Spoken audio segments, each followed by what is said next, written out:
नर्मदे हर वैजनाथ रामकृष्ण. मी चाललोय उत्तरवाहिनी नर्मदा परिक्रमेला. आता परिक्रमा म्हणजे काय?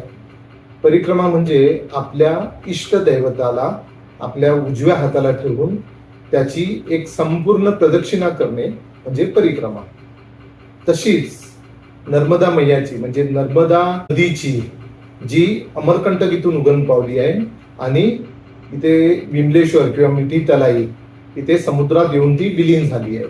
तर तिच्या उगम स्थानापासून तिच्या समुद्रात विलीन होण्याचा जो हा मार्ग आहे त्या मार्गाला पूर्ण प्रदक्षिणा करणे म्हणजे नर्मदा मैयाला आपल्या उजव्या हाताला ठेवून तिची परिक्रमा करणे, त्याला नर्मदेची पूर्ण परिक्रमा, मुख्य परिक्रमा असे बोलतात.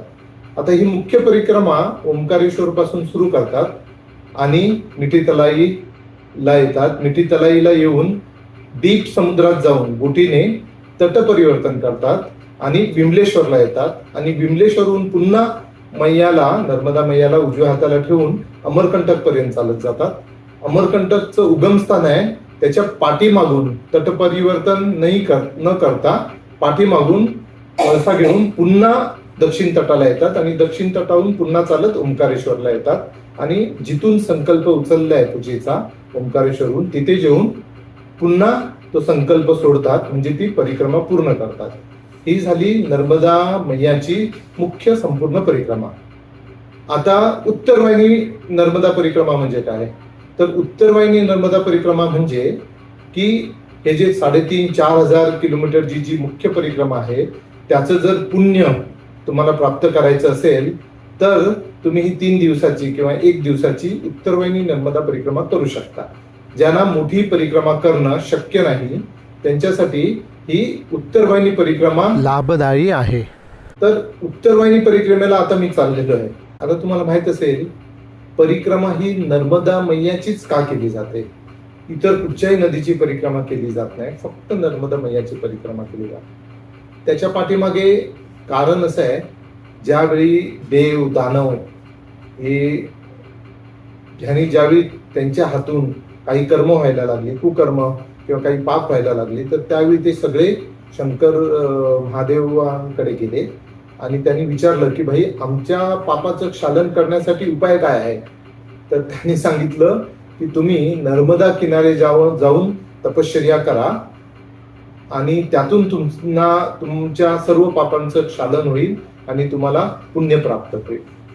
तर म्हणून तुम्ही पाहिलं असेल नर्मदाच्या किनारे अनेक देव देवता दानव म्हणजे तुम्ही सगळं राम कृष्ण यम शनी रावण कुबेर असे अनेक अनादी काळापासून जे काय ऋषी मुनी साधू संत होऊन गेले त्या सर्वांनी नर्मदा किनारे येऊन परिक्रमा केलेली आहे, तपश्चर्या केलेली आहे आणि मोक्ष प्राप्त करून घेतलाय किंवा पुण्य प्राप्त करून घेतलंय. म्हणून ह्या नर्मदा मैयाला आनंददायी मोक्षदायी माता असं म्हटलेलं आहे. जिथे देव आणि दानव पण येऊन जिच्या तटावर तपश्चर्या करून मोक्ष किंवा पुण्य प्राप्त करून घेतात अशी ही आनंददायी, नर्म म्हणजे आनंद आणि दा म्हणजे देणारी, अशी नर्मदा आनंद देणारी ही माता आहे. आता नर्मदा मैयाची उत्पत्ती कशी झाली? तर तुम्हाला माहित असेल ज्यावेळी अमृत मंथन झालं आणि ते अमृत मंथन देव दानव यांनी मिळून केलं होतं आणि त्या अमृत मंथनातून बरेचशा वस्तू अशा प्राप्त झाल्या. त्या चांगल्या वस्तू देव दानवांनी उचलल्या, पण त्यात तुम्हाला माहित आहे त्याच्याबरोबर अमृत प्राप्त झालं, विष प्राप्त झालं, अनेक वेगवेगळ्या प्रकारची रत्ने प्राप्त झाली, कामधेनू वगैरे अशा सगळ्या गोष्टी प्राप्त झाल्या. पण चांगल्या गोष्टी सगळ्या देव दानवांनी उचलल्या आणि आता विष प्राशन कोण करणार? विष काय करणार त्या विषाचं? मग सगळे महादेवांकडे गेले आणि महादेवांना विनंती केली की ह्या विषाचं तुम्ही प्राशन करा, क्षालन करा. म्हणून महादेवानी ते विष प्राशन केलं आणि म्हणून त्यांना नीलकंठ म्हणतात, कारण त्यांच्या गळ्यामध्ये येऊन विष ते थांबलं होतं आणि ते विष प्राशन केलं आणि तो जो दाह तयार झाला होता त्यांच्या शरीरामध्ये त्या विषाचं क्षालन करण्याआधी ते अमरकंटक येथे आले. अमरकंटक हे मैकल पर्वतावर स्थित आहे तिथे ते आले. तिथे त्यांनी 1,00,000 वर्ष तपश्चर्या केली त्या विषाचं क्षालन करण्यासाठी. त्या प्रोसेसमध्ये ज्यावेळी ते तपश्चर्या करत होते त्यावेळी त्यांच्या शरीरातून म्हणजे त्यांच्या कपाळावरून असं म्हणतात 17 घामाचे थेंब निघाले. हे नर्मदा पुराणामध्ये ही कथा आहे, ती मी तुम्हाला सांगतोय. तर 17 घामाचे थेंब निघाले आणि त्याच्यातून नर्मदा मैयाची उत्पत्ती झाली. जशी उत्पत्ती झाली, नर्मदा मैयाने पाहिलं तर महादेव तिथे ध्यानाला बसलेले आहेत, तपाला बसलेले आहेत. मग ती पण तिथेच तपाला बसली आणि नर्मदा मैयाने 10 वर्ष तप केलं. शंकर भगवानांनी 1,00,000 वर्ष तप केलं, तर नर्मदा मैयाने 10 वर्ष तप केलं. आणि ज्यावेळी ह्यांच्या तपश्चर्या संपल्या त्यावेळी मैया उठली आणि महादेवांना विचारू लागली की माझ्या जन्माचं उद्देश काय आहे, तात्पर्य काय आहे. तर त्यावेळी शंकर भगवानांनी तिला सांगितलं की तुला या सगळे देव दानव जे काय आहेत ते तुझ्यापाशी येतील, तर त्यांचा उद्धार करायचा आहे, त्यांचं कल्याण करायचं आहे, हे तुझ्या जीवनाचं तात्पर्य आहे. त्यावेळी नर्मदा मैयाने महादेवांकडून एक वचन मागितलं की मला अमरत्व प्राप्त झालं पाहिजे. आणि महादेवानी नर्मदा मैयाला ते वचन दिलं की तू अमर राहशील. म्हणून तुम्ही पाहिलं असेल 21 कल्प होऊन गेली, म्हणजे अनेक प्रलय होऊन गेले आणि त्या प्रलयाअंती नर्मदा मैया अजूनही आहे. म्हणजे गंगा, यमुना, सरस्वती अशा इतर नद्या असतील तर त्या प्रलयाअंती राहत नाही, सगळं संपून जातं. पण नर्मदा मैया अजूनही अनेक प्रलय होऊन गेले तरी अजून ती वाहत आहे. तर अशी ही नर्मदा मैया सर्व नद्यामध्ये श्रेष्ठ नदी आहे. तर सर्व नद्यामध्ये नर्मदा मैया का श्रेष्ठ आहे तुम्हाला माहित असेल. सगळे लोक जाऊन गंगेमध्ये डुबकी मारतात. त्यावेळी गंगेमध्ये एक डुबकीने तुम्हाला मोक्ष प्राप्त होतो किंवा भरपूर पुण्य मिळतं. तर सरस्वतीमध्ये तुम्हाला 3 डुबक्या माराव्या लागतात, त्यावेळी तुम्हाला पुण्य किंवा मोक्ष प्राप्त होतो. यमुनेमध्ये 7 डुबक्या माराव्या लागतात, त्यावेळी तुम्हाला पुण्य किंवा मोक्ष प्राप्त होतो. तर गंगा तुम्हाला काय देते, ज्ञान देते. सरस्वती तुम्हाला काय देते, वैराग्य देते. आणि यमुना तुम्हाला काय देते, तर यमुना तुम्हाला भक्ती देते. गंगेकडचं ज्ञान, सरस्वतीकडचं वैराग्य आणि यमुनेची भक्ती, ही तिन्ही जर तुम्हाला प्राप्त करायची असेल तर नर्मदा मैयाचं एक दृष्टी किंवा नर्मदा मैयाचं एक मात्र दर्शन एवढंच सफिशियंट आहे. म्हणजे तुम्हाला मोक्ष पुण्य सर्व प्राप्त होऊ शकतं.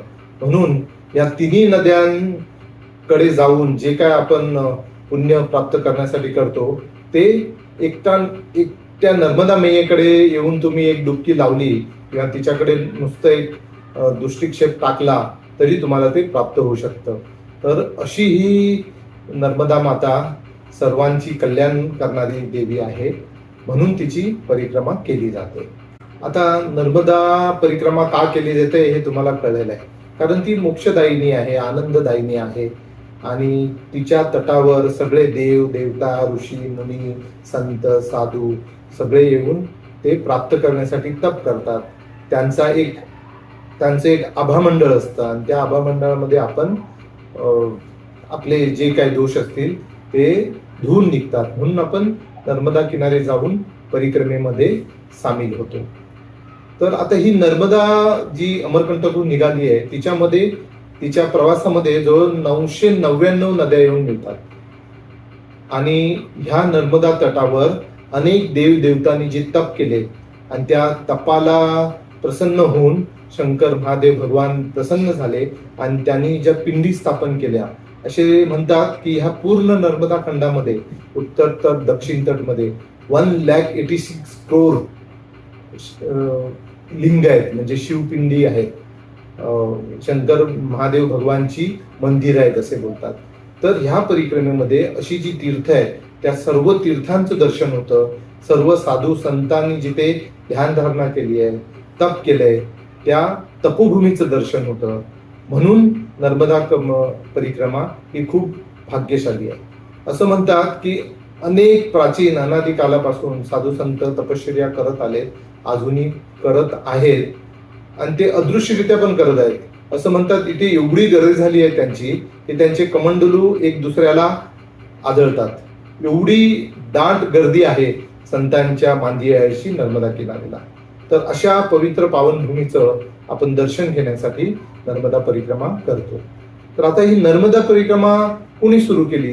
तर सर्वात पहिले मार्कंडेय ऋषी. हे तुम्हाला माहीतच असेल, जे 8 चिरंजीवी आहेत, अश्वत्थामा, व्यासमुनी, मुनी, हनुमंतराय, हे जे 8 चिरंजीव आहेत त्यांच्यामध्ये मार्कंडेय ऋषी पण एक चिरंजीव आहे. म्हणजे त्यांना ते अमर आहेत, त्यांना मृत्यू नाही.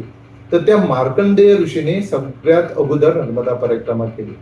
त्यांनी असं केलं, ह्या नर्मदा मैयेला ज्या 999 नद्या येऊन जॉईंट होतात त्या नद्या पण त्यांनी ओलांडलेल्या आहेत. त्या नद्या, जी नदी त्यांना नर्मदा मैयाला जॉईंट होते तिच्या उगम स्थानापर्यंत जायचं आणि तिथे फिरून पुन्हा नर्मदा मैयाकडे यायचं. अशा 900 नर्मदा मैयेची परिक्रमा तर केलीच त्यांनी, पण ह्या नर्मदा मैयाला जॉईन होणाऱ्या इतर 999 नद्या आहेत त्याची पण परिक्रमा केली. आणि अशी संपूर्ण परिक्रमा, पहिली परिक्रमा मार्कंडेय ऋषीने केली आणि तेव्हापासून ही प्रथा पडली आहे ही नर्मदाची परिक्रमा करणं. पुराणात असं सांगितलंय आपल्याला 3 ऋण असतात. पहिलं ऋण देव ऋण, दुसरं गुरु ऋण आणि तिसरं पितृ ऋण. तर ह्या तिन्ही ऋणातून मुक्त होण्यासाठी आपण नर्मदेमध्ये एक स्नान केल्याने, नर्मदा मैयाला विनंती केल्याने आपण ह्या तिन्ही ऋणातून मुक्त होतो असे म्हणतात. कारण नर्मदा किनारे जाऊन नर्मदा मैयाला आपण जर विनंती केली की माझ्या पितरांना पुढची गती दे किंवा माझ्या गुरु ऋण किंवा देव ऋणातून मला मुक्त कर, तर नर्मदा मैया ते पूर्ण करते. म्हणून त्याला फार महत्व आहे. तर नर्मदा मैया म्हणजे साक्षात शंकर भगवान महादेव. असं म्हणा ना की शंकर महादेवच नर्मदा मैयाच्या रूपाने प्रवाहित आहे. म्हणून असं म्हणतात की नर्मदा मैयाच्या प्रत्येक गोट्याला असं म्हणतात की कंकर कंकर में शंकर है. आणि तो जो कंकर आहे किंवा तो जो दगड आहे, गोटा आहे नर्मदा मैयाचा, त्याच्यामध्ये प्राण प्रतिष्ठा करण्याची गरज नाही. डायरेक्ट त्या नर्मदेच्या गोट्याला, ज्याला नर्मदेश्वर असं म्हणतात, डायरेक्ट आणून तुम्ही पूजेसाठी ठेवू शकता किंवा पूजा करू शकता. कुठच्याही मंदिरात शिवलिंग म्हणून बसवू शकता. कारण तो प्राणप्रतिष्ठा करण्याची त्याला गरज नाही. साक्षात शंकर भगवानच आहेत असं मानलं जातं की नर्मदेच्या हर कंकर कंकर में शंकर है असं म्हणलं जातं. तर असे हे नर्मदा परिक्रमेचे महत्व आहे. आपण संपूर्ण नर्मदा परिक्रमा वेळेअभावी जर करू शकत नाही तर आपण उत्तरवाही नर्मदा परिक्रमा तरी ऍटलिस्ट करू शकतो आणि ह्या आनंददायी मोक्षदायीनी नर्मदा मैयेचं दर्शन घेऊन आपलं कल्याण करू शकतो. चला तर मग तुम्ही माझ्याबरोबर उत्तरवाहिनी नर्मदा परिक्रमेला. नर्मदे हर. वैजनाथ रामकृष्ण. नर्मदा परिक्रमा लगभग 3800 किलोमीटर की अविश्वसनीय यात्रा है, पर उत्तरवाहिनी नर्मदा परिक्रमा लगभग 18 से 21 किलोमीटर लंबी है, जो राजपिपला के रामपुरा गांव से तिलक वाद्दा के बीच में होती है, क्योंकि वहां नर्मदा नदी उत्तर की ओर बहती है और उसको बहुत पवित्र माना जाता है। यह परिक्रमा चैत्र माह में पूरी होती है। इसे उत्तरी पंचकोशी नर्मदा परिक्रमा भी कहा जाता है। तमाम भक्तों से निवेदन है, जब भी ये परिक्रमा शुरू हो तब मां नर्मदा नदी को स्वच्छ बनाए रखें। किसी भी प्रकार के प्लास्टिक कचरा, बोतल, थैली को मां नर्मदा के किनारे पर न डालें। नर्मदे हर।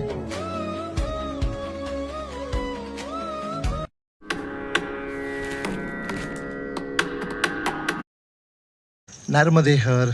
सुप्रभात. आता सकाळचे वाजलेले आहेत 4 आणि आम्ही चाललेलो आहे उत्तरवाहिनी नर्मदा परिक्रमेला. वो देखो हमारा गाड़ी रेडी है. किधर है गाड़ी? रेडी है. 2 सीट है, 2 सीट है और एक आने. अभी 2 ही सीट है अभी. अच्छा अच्छा. दूसरा कोई सब लोग चले गए लगता है. मालूम नहीं है. इसमें 9 गया मैं.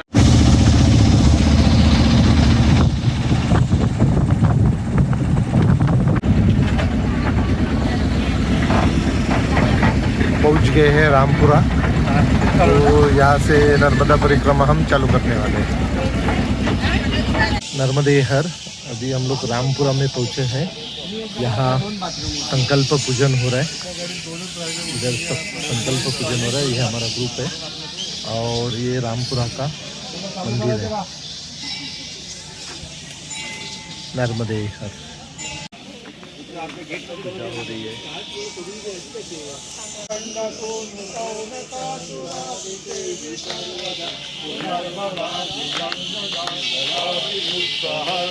स्वदीय पाद पंकजम नमामि देवी नर्मदे।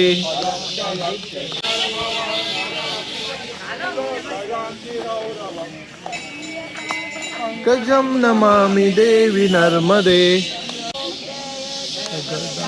नंदी जय जगदानंद कंदी।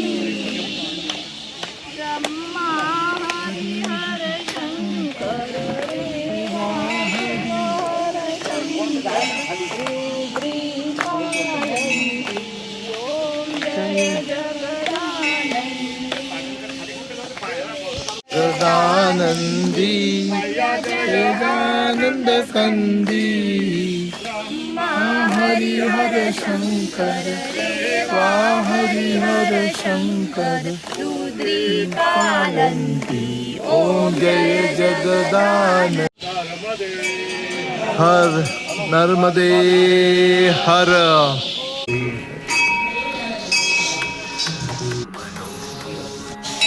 ये रणछोड़दास मंदिर, यहाँ से हम अभी परिक्रमा शुरू कर रहे हैं। ये रणछोड़दास मंदिर है, यहाँ से हम लोग अभी परिक्रमा शुरू कर रहे हैं।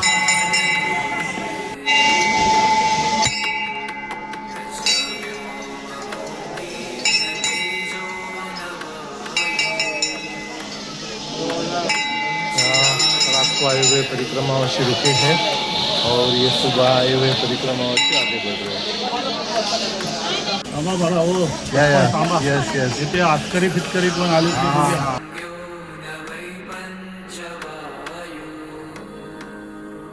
गणपती बाप्पा मोरया.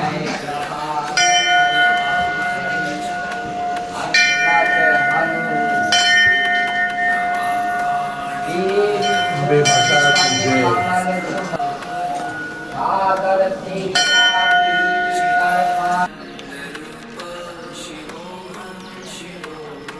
परिक्रमावासी आगे बढ़ रहे हैं. धनेश्वर मंदिर दिख रहा है.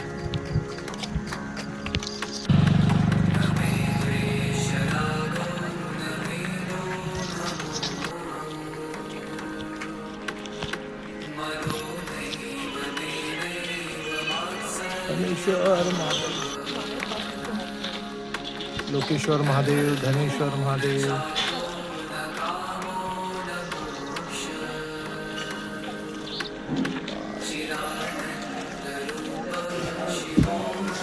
नर्मदे हर.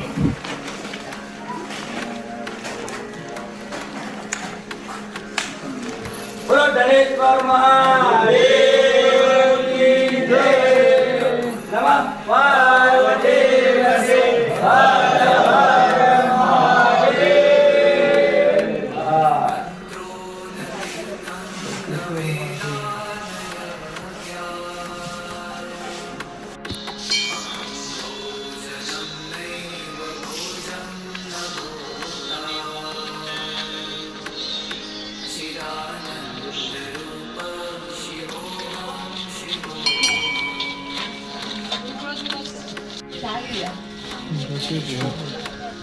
हर हर महादेव.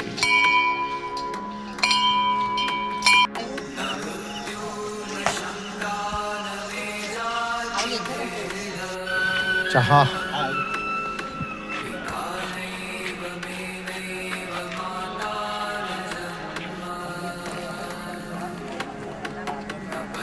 नर्मदे हर, नर्मदे हर, नर्मदे हर, नर्मदे हर. ते वडाच्या पारंब्या.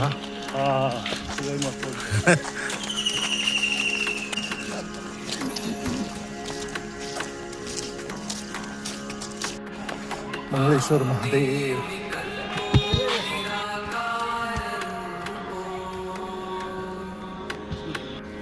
मंगलेश्वर महादेव, नर्मदेश्वर महादेव, नर्मदेश्वर,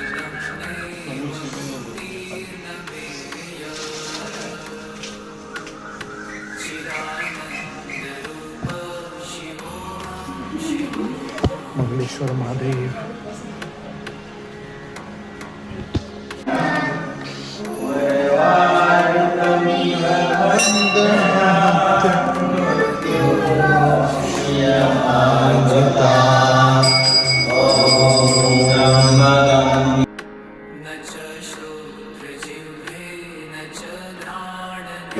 यो न प्रचोदयात्।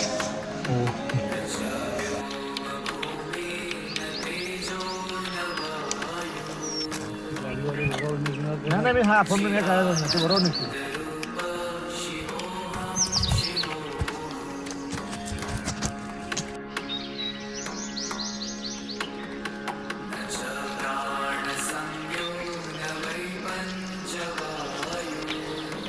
तपोवन आश्रम,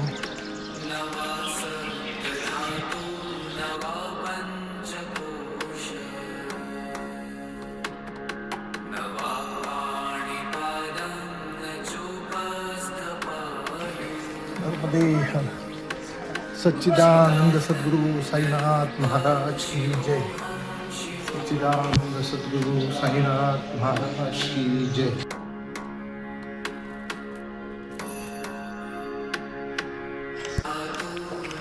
सूर्य नारायण के आगमन हो रहे हैं। अभी सुबह के बजे है 6:45 और हम पहुंचे हैं तपोवन आश्रम में। चलो मैया का दर्शन कराता हूँ।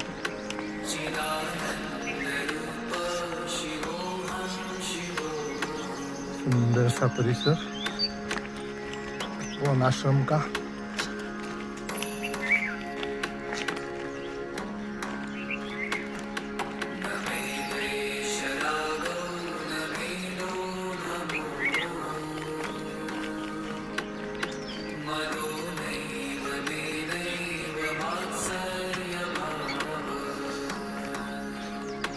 सुबह सुबह नर्मदा मैया के दर्शन तपोवन घाट से।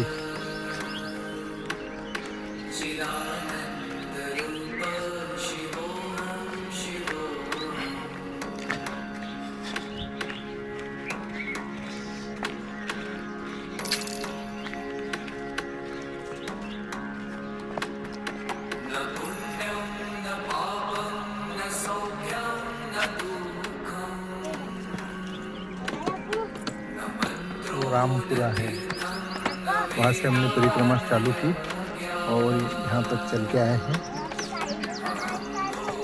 तो सामने के तट से जो लाइट लगाई है उधर से जाना है, बट अभी यहाँ से ये बगी जाना है। नर्मदे हर हर।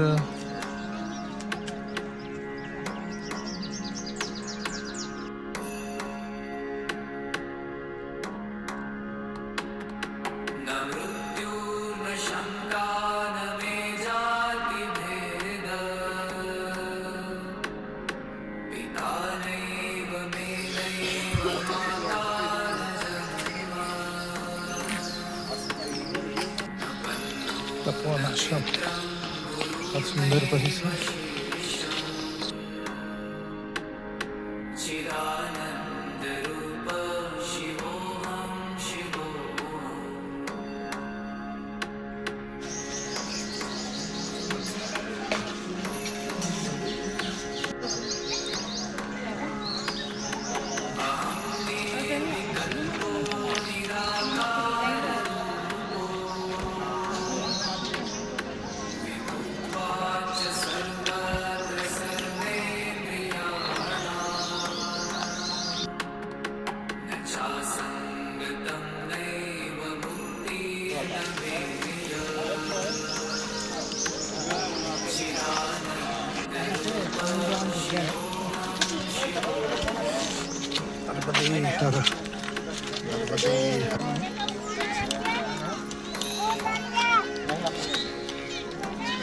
नर्मदे हर।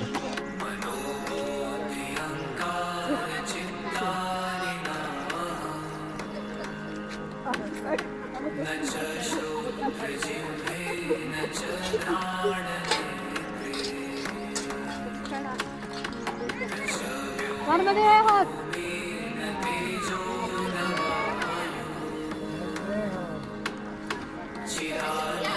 नर्मदे हो. व्हिडिओ चालू आहे.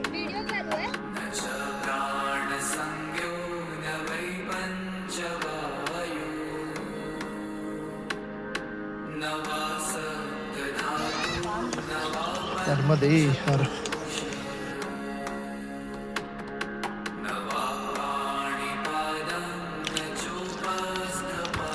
अभी तट से जाना है वो रामपुरा, उधर से हम चल के आए हैं.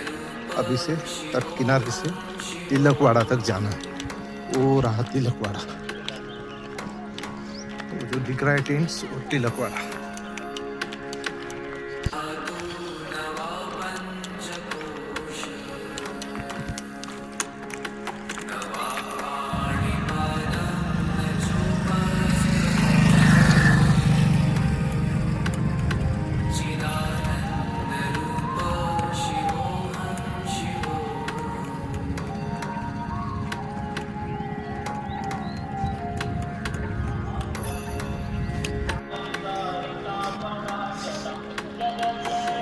ऊपर टापू पे जो दिख रहा है वो तिलकवाड़ा है, उधर जाना है हमें.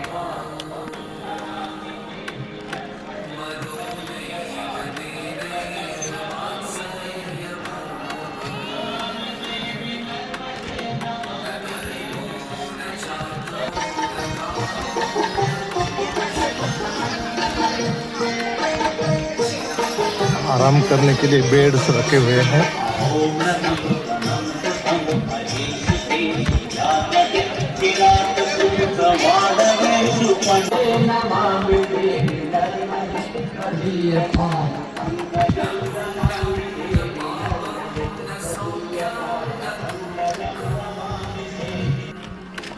पहले यहाँ से बोट से जाया करते थे, अभी ब्रिज बना डाला है गवर्नमेंट ने.